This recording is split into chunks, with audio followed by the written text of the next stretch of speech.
আজকে আমরা 11তম দিবসে 11তম সিরিয়াল হিসেবে হজরতে ইউসুফ আলাইহিস সালামের জীবনী এবং সেখান থেকে আমাদের শিক্ষা জানবার চেষ্টা করব ইনশাআল্লাহ আজিজ। হজরতে ইউসুফ আলাইহিস সালাম ছিলেন হজরতে ইয়াকুব আলাইহিস সালামের দ্বিতীয় ফ্যামিলির প্রথম সন্তান। ইউসুফ আলাইহিস সালাম দ্বিতীয় ফ্যামিলির দুজন সন্তানের মাঝে তিনি ছিলেন বড়, এবং ইয়াকুব আলাইহিস সালামের 12 জন পুত্র সন্তানের মধ্যে তিনি ছিলেন একমাত্র নবী। এই 12 জনের মধ্যে শুধুই একজন নবী ছিল, তিনি হলেন হজরতে ইউসুফ আলাইহিস সালাম। হজরতে ইউসুফ আলাইহিস সালাম এর জন্মের পর থেকে শুরু করেই যখন তিনি বড় হচ্ছিলেন তখনই 12 জন সন্তানের মাঝে তিনি চেহারায়, আচরণে, কথাবার্তায়, চলাফেরায়, এক কথায় সকল দিক থেকে তিনি অন্যদের থেকে আলাদা, যার কোনো তুলনা কারো সাথে হচ্ছিল না। তার একটাই শুধু কারণ, যারা নবী হবেন তাদেরকে আল্লাহ তাআলা ছোটবেলা থেকেই নবীর যে ক্যাটাগরি, নবীর যে কোয়ালিটি, সেই কোয়ালিটিগুলো আল্লাহ তাআলা প্রদত্তভাবেই তাদেরকে দিয়ে দেন, তারা সেভাবে আস্তে আস্তে বড় হতে থাকেন। পড়েন সুবহানাল্লাহ। হযরত ইউসুফ আলাইহিস সালাম এই ভাইদের মাঝে ছিলেন অন্যতম একজন। প্রথম সংসারের 10 জন ভাই ছিল, তাদের কেউই ওনার মতো এমন চমৎকার, সুদর্শন কিংবা সুন্দর কথাবার্তার অধিকারী ছিলেন না। দ্বিতীয় ফ্যামিলির 2 জন, প্রথম হলো হযরত ইউসুফ, এরপরে হলো বেনিয়ামিন। এই 2 ভাই যখন বড় হচ্ছিলেন তো ওনার জীবনটা শুরু হয়েছে একটি অলৌকিকভাবে। আমরা যেটি গত জুমাতেও শিরোনামে বলেছিলাম যে আজকে আমরা আলোচনা করব কোরআনুল হাকিমের 12তম সূরা, এই সূরাতু ইউসুফ। সূরাতু ইউসুফের মধ্যে হযরতে ইউসুফ আলাইহিস সালামের জীবন চরিত্র সম্বন্ধে আল্লাহ তাআলা আলোচনা করেছেন এখানে। এই সূরাতু ইউসুফের আয়াত সংখ্যা হলো 111টি। এর মধ্যে এই পুরো সূরাটার মধ্যে প্রায় 99টা আয়াতের মধ্যেই আল্লাহ তাআলা ইউসুফ আলাইহিস সালামের জীবন সংক্রান্ত বিষয় আলোচনা করেছেন। একমাত্র ইউসুফ নবীর জীবনী সূরাতু ইউসুফ ছাড়া আর কোনো জায়গায় নেই। অথচ আমরা বিভিন্ন নবীর, বিভিন্ন রাসূলের বিভিন্ন উদাহরণগুলো বিভিন্ন সূরার মাঝে, বিভিন্ন পারার মধ্যে আমরা খুঁজে খুঁজে খুঁজে খুঁজে বের করতে হয়, পাওয়া যায়। কিন্তু একমাত্র ইউসুফ আলাইহিস সালাম এমন একজন নবী যার নামে আল্লাহ তাআলা একটি সূরা দিয়েছেন, যে সূরার মধ্যে 111টি আয়াতের মধ্যে 99টা আয়াতে শুধুমাত্র ইউসুফ নবীর কথাই আল্লাহ তাআলা আলোচনা করেছেন। তা ইউসুফ আলাইহিস সালামের জীবন সংক্রান্ত সকল গুরুত্বপূর্ণ তথ্য যদি কেউ জানতে চায়, কেউ যদি সেটাকে জানার জন্যে, পড়ার জন্যে, বোঝার জন্যে সে সিদ্ধান্ত গ্রহণ করে, তাহলে তাকে চলে আসতে হবে সূরাতু ইউসুফের মধ্যে।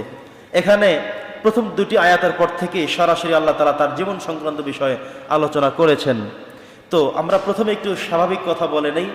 ইউসুফ আলাইহিস সালামের জীবনী আল্লাহ তাআলা কোরআনুল কারীমে উল্লেখ করে বলেছেন, এটা এমন একটি স্টোরি, এমন একটি গল্প, এমন একটি জীবনী, আল্লাহ নিজেই বলেছেন নাহনু নাকুসসু আলাইকা আহসানাল কসস, যে এটি এমন একটি চমৎকার ঘটনা, চমৎকার একটি গল্প, চমৎকার স্টোরি, যেটা একদম সত্যতার সাথে নির্বিঘ্নে আপনি রাসূলের কাছে আমি আল্লাহ তাআলা উপস্থাপন করলাম। সুবহানাল্লাহ বলেন। তার মানে হলো আল্লাহ যেখানে আলোচনা করেছেন, এরপরে আল্লাহ আবার বলেছেন এর থেকে চমৎকার, এর থেকে সুন্দর, আহসানাল কসস, ইসমে তাফজিলের সিগা ব্যবহার করে আল্লাহ বলেছেন এর থেকে চমৎকার কোনো ঘটনা আর হতে পারে না। এত চমৎকার ঘটনা এটার মধ্যে কি আছে? আমাদের শিখবার আছে কি? আমাদের জানার মতো আছে কি? চমৎকার ঘটনাটি কি? প্রিয় বন্ধুরা আমার, তো আল্লাহ তাআলা এখানে যে কথাটি বলেছেন বিমা আওহাইনা ইলাইকা হাযাল কোরআন, আপনার কাছে কোরআনের মাধ্যমে আমি এটি চমৎকারভাবে উপস্থাপন করে ধরেছি। ওয়া ইন কুনতা মিন ক্বাবলিহি লামিনাল গাফিলিন। বন্ধুগণ আমার, এই সূরার মধ্যে ইউসুফ আলাইহিস সালামের চমৎকার যে বিরল ঘটনাটি, সেটি প্রথম থেকেই শুরু হয়ে গিয়েছে। 3 নম্বর আয়াত থেকে সরাসরি আল্লাহ বলেছেন ইয ক্বালা ইউসুফু লিআবিহি ইয়া আবাতি ইন্নী রাআইতু আহাদা আশারা কাওকাবা।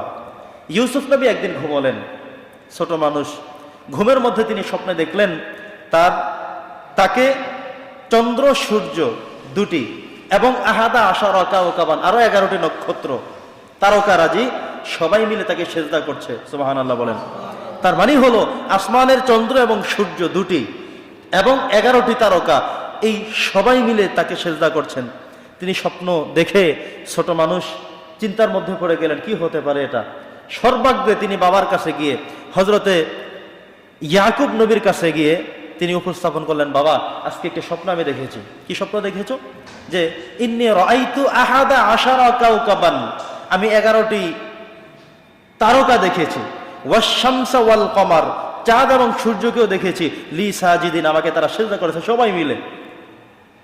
এবার উনি তো ইয়াকুব আলাইহিস সালাম নবী, তিনি বুঝতে সক্ষম হলেন যে আমার সন্তানদের থেকে একজন নবী হবে, এটা আল্লাহ তাআলা আমাকে জানিয়েছেন। তাহলে এই সন্তানটাই হবে সেটা যেই কথা আল্লাহ তাআলা আমাকে জানিয়েছেন।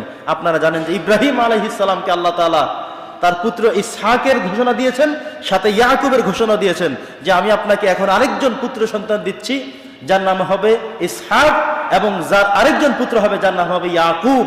আর ইয়াকুব আলাইহিস সালামকে আল্লাহ তাআলা জানিয়েছেন তোমাকে একজন নবী আমি দেব, এবং তোমার সংসার থেকে, ফ্যামিলি থেকে অসংখ্য অগণিত নবী এবং রাসূল আসবে। সুবহানাল্লাহ। তো হযরত ইয়াকুব আলাইহিস সালাম যখন এই পুত্র ইউসুফ নবীর স্বপ্নের কথা তিনি শুনলেন, তিনি বুঝতে পারলেন যেহেতু আমার ফ্যামিলির থেকে পুত্র সন্তান আসবে এবং সে নবী হবে, তাহলে এই যে স্বপ্ন দেখলো এই হয়তোবা সেই নবী হবে, এছাড়া আর কেউ নয়। তিনি বুঝতে পারলেন। তিনি এবার সন্তানকে সুন্দর করে বলে দিলেন, ইয়া বুনাইয়া লা তাকসুস রুইয়াকা আলা ইখওয়াতিক, এই স্বপ্নের কথা তুমি তোমার ভাইদের কাছে বলে দেবে না। তোমার ভাইদের কাছে যদি বলে দাও তাহলে ঝামেলা হতে পারে। ভাইয়া কি দুলাকা কাইদা, তারা তোমাকে হত্যা করতে পারে, মেরে ফেলতে পারে, তোমাকে বিভিন্ন কায়দা, বিভিন্ন জোর জুলুম করতে পারে, বিভিন্নভাবে তোমাকে পরাস্ত করতে পারে, পরাভূত করতে পারে। সুতরাং সাবধান, লা তাকসুস রুইয়াক, তুমি তোমার ভাইদের কাছে এই স্বপ্নের কথা বলে দিবে না। সুবহানাল্লাহ বলেন। তার মানে হলো তিনি যে নবী তিনি বুঝতে পেরেছেন, তার সন্তান এটা নবী হবে তিনি সেটাও বুঝতে পারলেন, এবং এই স্বপ্নের কথা তার ভাইদের কাছে বলে দিলে কি হবে তিনি সেটা বুঝতে পারলেন। এখানে ব্যাখ্যাটুকু আপনাদেরকে একটু আগে জানিয়ে দেই। চন্দ্র এবং সূর্য দেখেছে তাকে সেজদা করতে, এটা হলো তার বাবা মা। আর আহাদা আশারা কাওকাবান, 11টি নক্ষত্র তিনি দেখেছিলেন। তার মানে হলো ভাই হলো 12 জন, উনি ব্যতীত বাকি থাকে কতজন? 11 জন। কতজন থাকে? এই 11টা হলো তারকা এবং তার বাবা মা, এই 13 জন মিলে তাকে সেজদা করতে তিনি দেখেছেন।